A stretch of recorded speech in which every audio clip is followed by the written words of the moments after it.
Dad, I can't sleep. Can you tell me a bedtime story? All right. What do you want to hear? Something about an adventure. I think I know just the thing. 2 hours. That's all this game took to beat, was just 2 hours. Yet somehow, despite being just this tiny little blip in my day, a story about my uncle has proved to be more enjoyable and more memorable than so many AAA games I've played over the years. Not every game needs to be some massive tale to be a great adventure. Sometimes there's just wonderful experiences out there in small packages.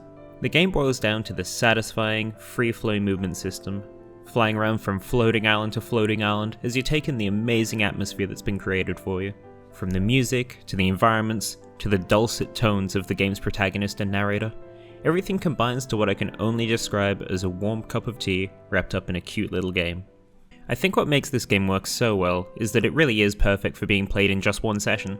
You go in, experience a decent story and some solid, varied movement-based gameplay, and get on with your day. The parkour system of fleeing yourself with this laser glove thing is introduced to you smoothly. You have just enough time to get used to playing before something else is introduced. Another grapple charge, rocket boots, and even resetting your grapple midair. It all feels incredibly natural given there's barely even a UI. Everything's tracked by your glove, with symbols scattered throughout the levels to guide you easily. While there are collectibles to find, you're able to just switch off your mind and cruise through just fine. Sure, the levels don't really pose that much of a challenge, but being able to fly through these linear yet open spaces is something just so peaceful and so relaxing. From luminescent caves to wide open areas with floating islands, and windmills that remind me of Feel Good Inc.'s music video, the game builds on wonderful locales that fit the mechanics amazingly. I don't know why, but it really reminds me of surfing in CS. It has that same peaceful energy to it, especially in the longer sections towards the end where you can really start picking up the pace. The soundtrack adds to the vibe so well. I distinctly remember this warm guitar piece that's playing when you first arrive in the first village in the game, and it's just so cozy. Now, could this game use maybe another hour or so to flesh out the story and expand even more on the mechanics? Of course, it's not perfect by any means. The gameplay is never tiring, but the story does have one or two abrupt halts given, 2 hours. The characters you meet on your journey have a lot of promise, but needed a touch more time to realize their full potential. Sometimes as well, the voice acting from the supporting cast can be a bit funky, and the animations are So sure, another hour or two would help with the story and allow for better exploration of the satisfying gameplay loop, but to stretch this game out to even 6 or 7 hours would be way too many.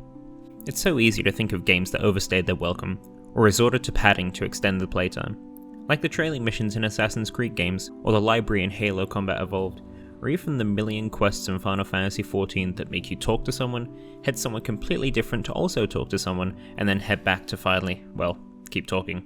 Yeah, that one hits a bit close to home. The point is, it's not the length of the game that makes it great, it's the pacing and the package as a whole that has such a lasting impact on the player experience.